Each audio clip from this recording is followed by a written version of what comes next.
Welcome to today's Explainer. We're taking a wildly fascinating journey today, starting deep within the inner workings of our own mental health and rocketing all the way out to the farthest limits of theoretical physics. It's a crazy ride, going from that intensely personal feeling of just spacing out right down to the fundamental structural nature of the universe itself. So buckle up, because we're going to explore the glitches in our minds and the potential glitches in our reality. Have you ever been just walking down the street or maybe sitting at your desk and suddenly you felt like the world around you simply wasn't real?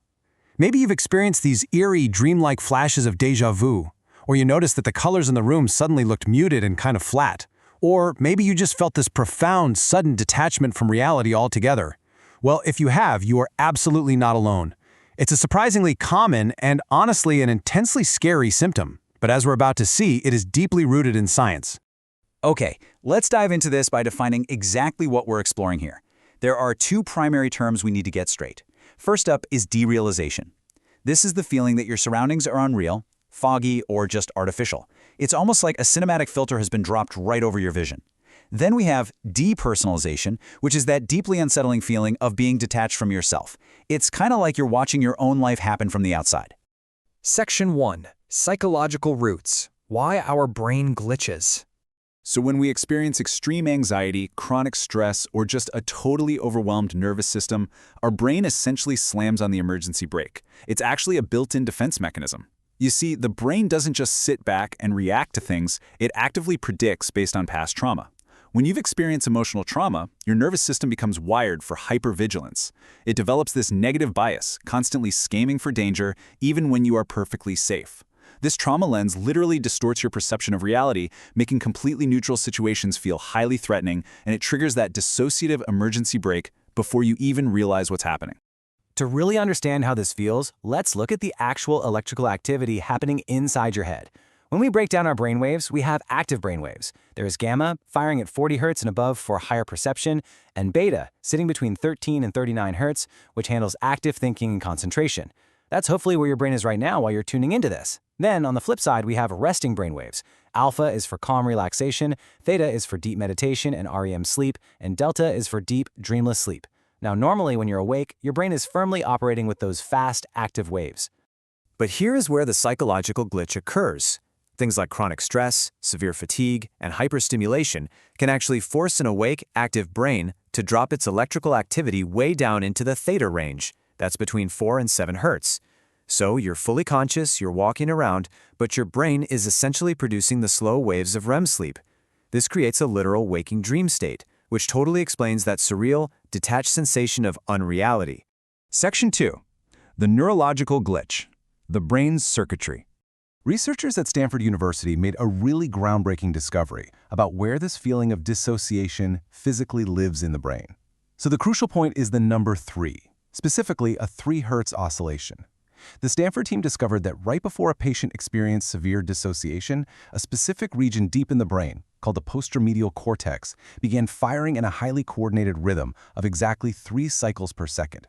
That 3 Hz rhythm, that is the literal physical electrical signature of dissociation. The researchers figured this out while monitoring a patient with chronic seizures who would get this intense dissociative aura right before an episode. The patient described the feeling as being outside the pilot's chair, looking at but not controlling the gauges. It's an absolutely terrifying subjective sensation to lose control like that. But incredibly, the Stanford team proved they could artificially trigger this exact same feeling just by electrically stimulating that specific part of the brain at that exact 3 Hz rhythm. To map this out even further, the researchers turned to mice. They used a drug called ketamine, which is known to induce dissociation, alongside advanced optogenetics, which is basically using light to control neurons. Now, normally, a mouse exposed to an uncomfortably warm surface will reflexively pull away and lick its paw to soothe it. But when researchers induced that exact 3 Hz rhythm, the dissociated mouse still felt the heat. It reflexively flicked its paw, but it completely disconnected from the emotional urge to care or react any further. The physical sensation was completely severed from the emotional response. Wild, right? Section 3. The cosmic glitch. Is reality simulated? So we know our brains can glitch, change frequencies, and make reality feel completely artificial. But what if this feeling of unreality isn't just a glitch inside our heads? Let's take a massive pivot here. Now, what's really interesting about this slide is the airtight probabilistic logic of philosopher Nick Bostrom's famous simulation trilemma. He argues that one of three things absolutely must be true. Step 1, all civilizations go extinct before reaching technological maturity. Step 2, advanced civilizations do survive, but they have zero interest in simulating their ancestors. Or Step 3, we are almost certainly living in a simulation right now. Why? Well, because if a civilization can and wants to run billions of simulations, probabilistically it is overwhelmingly likely we're inside one of those billions of simulated realities, rather than the one single, original base reality. And when we actually look out at the cosmos, we see this peculiar, awe-inspiring evidence that actually supports the idea. The universe's physical constants, like the exact strength of gravity or the strong nuclear force, are perfectly, almost artificially fine-tuned for life. If they were altered by even a tiny fraction of a percent, stars wouldn't form, and life would be literally impossible. The laws of nature are unnaturally compressible and elegant, behaving a whole lot like highly optimized, efficiently written computer code, designed specifically to maximize complexity. Section 4. Simulated Physics, Digital Rules. Think about video game rendering for a second. To save computing power, a game engine only renders the graphics you are directly looking at. Well, incredibly, quantum mechanics does the exact same thing. Particles literally exist in a haze of multiple possibilities and only resolve into a fixed state when they are directly measured or observed. And this brilliantly illustrates how quantum wave function collapse is exactly the same resource-saving logic used by modern software programmers. Furthermore, physics tells us that there is a hard, digital limit on reality. You actually cannot divide space and time infinitely. The Planck length and Planck time set a minimum possible mathematical resolution for the universe. Basically, this implies that space-time behaves less like a smooth, infinite continuum and much more like the discrete, digital pixels of a 3D simulation lattice. We might literally be existing on a computational grid right now. Section 5. Coming back to Earth. Grounding techniques. Okay, let's take a collective, deep breath and bring all this high-concept physics back down to reality. Let's move to and see how this builds into an actionable tool for your daily life. If you're experiencing derealization, whether it's because of a stressed nervous system or a sudden existential dread from talking about the universe, you can use the 5-4-3-2-1 technique.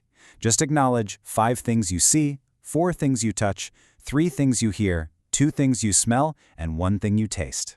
This simple countdown intentionally forces your brain to drop those dissociative waves and anchor your consciousness firmly back to the present physical world. You can also use other physical grounding strategies to calm that intense fight-or-flight response.